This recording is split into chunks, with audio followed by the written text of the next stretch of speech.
देखो, वक्फ amendment bill pass हो गया। पहले कहाँ से पास हुआ था? लोकसभा से। और कल रात में कहाँ से पास हो गया? राज्यसभा से। ठीक है। तो क्या है ये? अमेंडमेंट है ना। अमेंडमेंट किस में करोगे? किसी स्थापित चीज में करोगे। तो पहले से वक्फ अमेंड एक्ट पहले से पारित हो चुका था, इसका मतलब। कब हुआ था? ये जो संशोधन हुआ है, ये संशोधन वक्फ अधिनियम 1995 में किया गया। ठीक है। यानी पहले से एक अधिनियम अस्तित्व में था, जिसको चेंज कब किया गया? अभी आज और कल में। ठीक है। लोकसभा से पारित हो गया और राज्यसभा से पारित हो गया। जैसे ही राष्ट्रपति महोदया इस पर साइन कर देंगी, वो बिल क्या बन जाएगा? अधिनियम बन जाएगा, और उसमें कुछ नई नई चीजें परिवर्तित हो जाएंगी। ठीक है। ये आज की घटना नहीं है।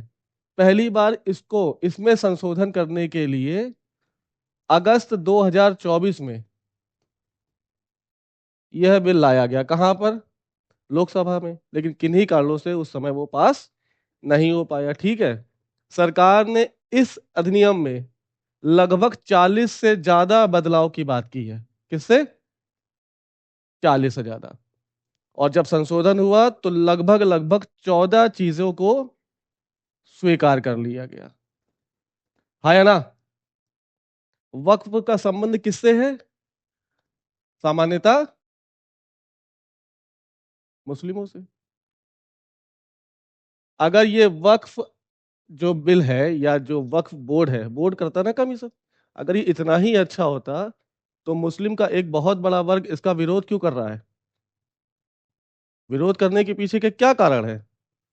कुछ ना कुछ कमी होंगी। वो कमी क्या है? देखो, पहले तो समझो इस कमी को जानने से पहले तुम्हें देखो ये वक्फ है क्या। कोई पूछे वक्फ क्या है, तो क्या बताओगे?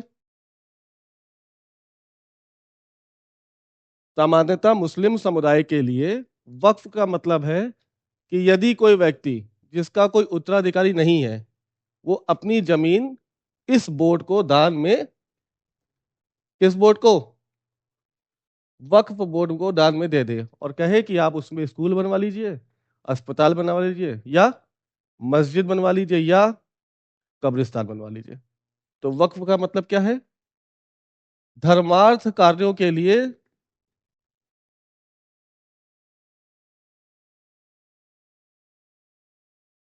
दी गई भूमि। ऐसे नहीं, दी गई संपत्ति लिखो। ये संपत्ति कैसी हो सकती है? मूवेबल भी हो सकती है और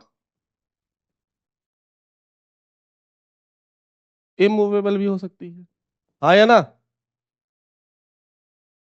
यानी जंगम भी हो सकती है और स्थावर भी हो सकती है। यानी रुपए भी दान में दिए जा सकते हैं और भूमि भी दान में दे सकती है। तो वक्फ का मतलब समझ में आया? क्या है वक्फ? धर्मार्थ कार्यों के लिए ऐसा व्यक्ति जिसका कोई उत्तराधिकारी नहीं है, तो वो अपनी जमीन, अपनी संपत्ति किसको दे देगा? वक्फ को दान कर देगा। इसी वक्फ को क्या मतलब? कि धर्मार्थ कार्यों के लिए दी गई संपत्ति को हम क्या कह रहे हैं? अब किसको संपत्ति दी गई? किसको दी गई संपत्ति?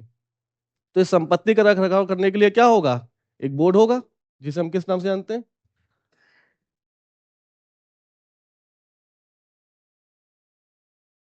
आया ना? समझ में आ गई? और देखो, अब विवाद का मुद्दा क्या था? ये संपत्ति कौन दे रहा है? कोई मुस्लिम। किसको दे रहा है? इस वक्फ बोर्ड को। ठीक है। क्या इसका मिसयूज किया जा सकता था? तो देखा गया 95 से लेकर आज तक इस बोर्ड ने कई बार अपनी शक्तियों का क्या किया? मिसयूज किया।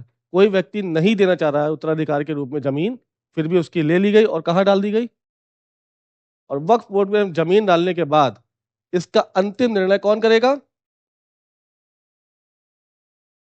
वक्फ ने एक बनाया क्या? ट्रिब्यूनल।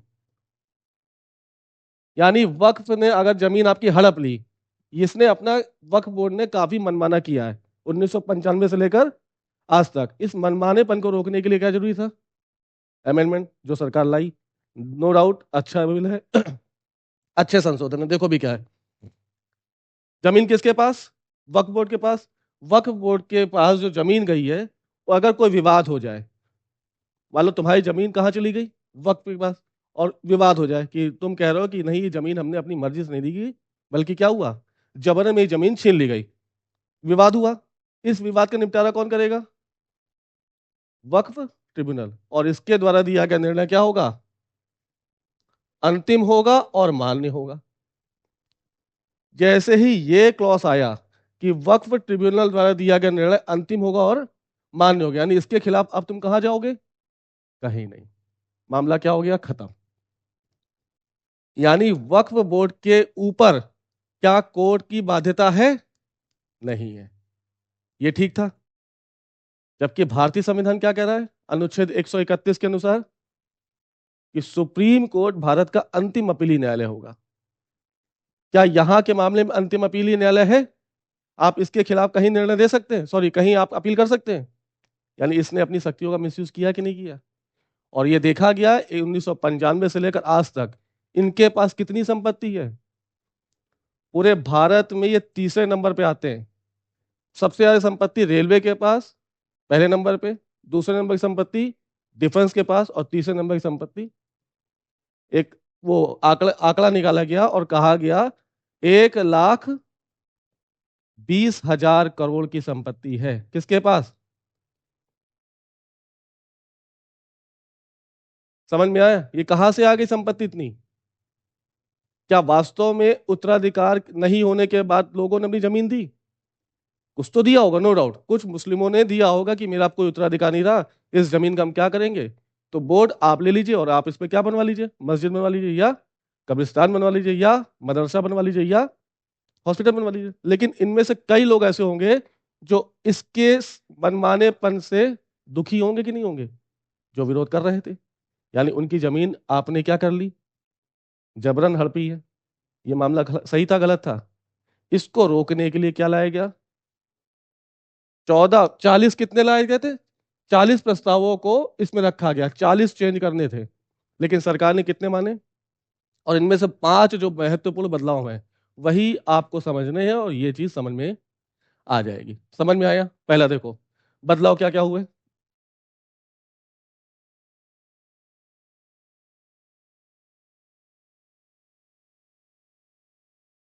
पहला देखो क्या किया, कि यदि किसी मुस्लिम व्यक्ति का कोई भी उत्तराधिकार नहीं है, मतलब उत्तराधिकार मतलब लड़का और लड़कियां हैं, फिर भी वक्फ क्या कर लेता था, उनकी जमीन अपने पास ले लेता था। अब महिला को भी उत्तराधिकार की शक्ति दे दी गई। बात समझ में आई? यानी महिलाओं को भी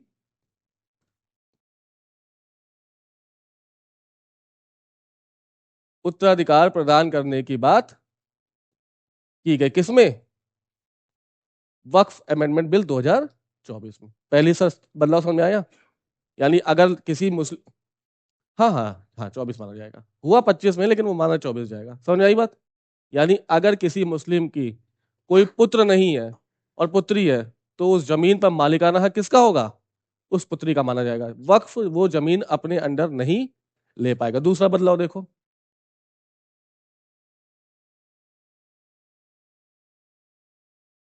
सभी सरकारी संपत्ति को वक्फ घोषित नहीं किया जाएगा। गुड। ये क्या करते थे, कई सारी सरकारी संपत्ति पर भी अपना वक्फ अधिकार स्थापित कर लेते थे, और क्योंकि इसके द्वारा कहीं आप अपील कर सकते हैं, तो मामला वहीं का वहीं रह जाएगा। ये अब क्या किया गया, जो भी सरकारी संपत्ति है उस पर वक्फ अपना अधिकार स्थापित नहीं कर सकता, और अगर पहले किया है तो सारी सरकारी संपत्ति क्या निकाली जाएगी, उस वक्फ बोर्ड से बाहर की जाएगी। समझ में आ गई बात? दूसरा चेंजमेंट समझ में आया? तीसरा देखो,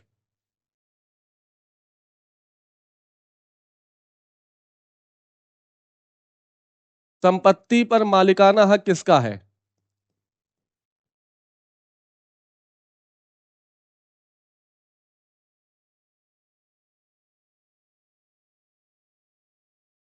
यह निर्णय वक्फ नहीं करेगा।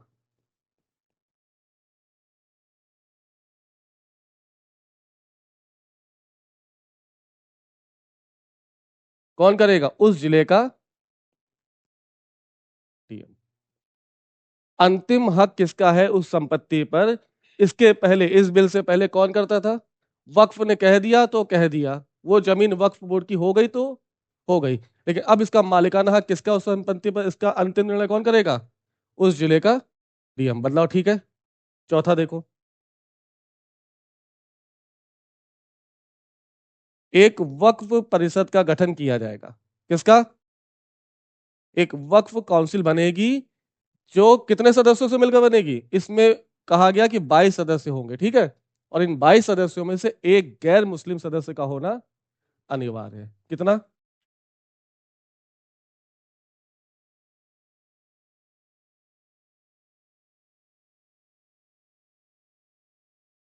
होना अनिवार्य है। कितने परिवर्तन दिखे? हालांकि हुए कितने थे? 14। 14 स्वीकार हो गए, जिनमें से 5 जो है वो बहुत महत्वपूर्ण है, चाहे किसी भी एग्जाम की दृष्टि से देखो। और अपनी सोच को विकसित करने के लिए 5 महत्वपूर्ण बदलाव आपको याद होने चाहिए, ठीक है। नेक्स्ट देखो क्या कहा।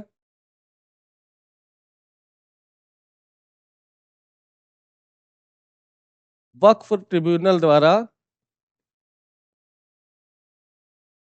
दिया गया निर्णय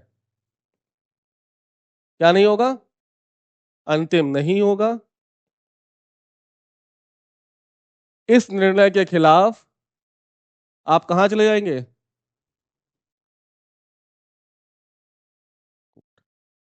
ये 5 बदलाव समझ में आए?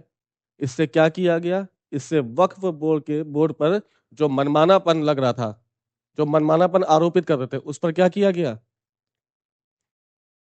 उस पर नियंत्रण स्थापित किया गया। समझ में आई बात? तो ये था वक्फ अधिनियम।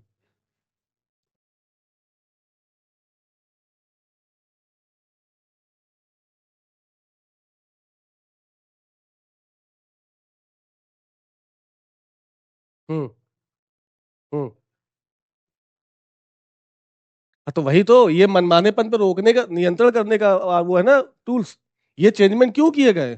ताकि वक्फ के जो नियंत्र वो मनमानापन है कि ये संपत्ति मेरी, उसके बाद कहीं भी अपील आप नहीं कर पाओगे। अब कहाँ कर सकते हो? कहां पर अंतिम अपील? कोर्ट में। बस एक शर्त है कि 90 दिनों के भीतर करना होगा आपको। अगर कोई भी आपके बीच और वक्फ के बीच विवाद हो गया, तो उस विवाद का निपटारा कौन करेगा? भारत का कोर्ट, न्यायपालिका। लेकिन शिकायत आप कब करोगे? 90 दिन के भीतर, ठीक है। जैसे डिस्ट्रिक्ट कोर्ट के खिलाफ अपील कहाँ कर सकते हो? High court. हाई कोर्ट के खिलाफ अपील कहाँ कर सकते हो? और सुप्रीम कोर्ट के लिए के खिलाफ कहाँ अपील करोगे? पुनः अपील सुप्रीम कोर्ट भी कर सकते हो। उसको क्या बोलते हैं? पुनर्विचार याचिका, अनुच्छेद 137। अब सोचो, वक्फ बोर्ड को इन सब चीजों से बाहर रखा गया। ना आप डिस्ट्रिक्ट कोर्ट जाएंगे, ना हाई कोर्ट जाएंगे, ना सुप्रीम कोर्ट जाएंगे। तो क्या करेंगे? ये मनमानापन करेंगे कि नहीं करेंगे? इस मनमानेपन को रोकने के लिए क्या किया गया? इसको कोर्ट के अधीन ले आया गया। अब इसके खिलाफ आप अपील कहाँ करेंगे? किसी भी कोर्ट में कर सकते, लेकिन बस शर्त क्या? 90 दिनों के भीतर। और एक चीज और, एक छठी छोटी शर्त है कि यदि कोई व्यक्ति नया मुसलमान बना है, धर्म परिवर्तन किया है और उसको 5 साल नहीं हुए, तो ऐसे व्यक्ति की जमीन वक्फ नहीं ले पाएगा। एक शर्त और जोड़ी गई, क्या? कि कम से कम उस नए व्यक्ति को, जो मुसलमान नहीं था, उसने धर्मांतरण करके मुसलमान बना है, तो कम से कम कितने वर्ष रहा हो? 5 वर्ष की समय सीमा के अंदर अगर वह व्यक्ति अपनी जमीन दान करना चाहता है, तो वक्फ उसकी जमीन नहीं ले सकती। तो कम से कम उसको इस्लाम धर्म में आने के लिए कितना समय हो चुका हो?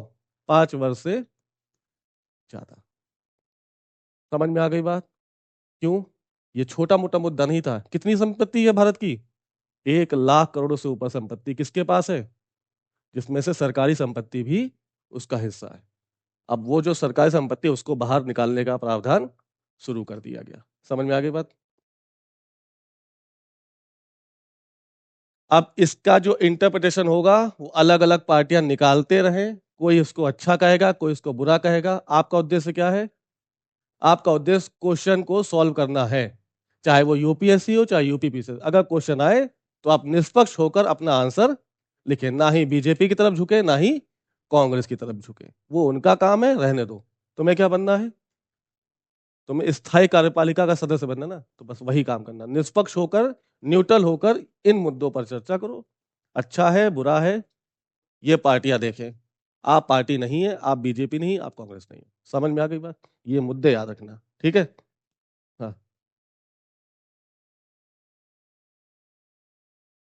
हाँ, हाँ। बिल्कुल, बिल्कुल। धार्मिक कानूनों को अलग रखा गया है। यही इसीलिए तो हो रहा है कि यूनिफॉर्म सिविल कोड होना चाहिए। डीपीएसपी का अनुच्छेद 44 क्या कह रहा है?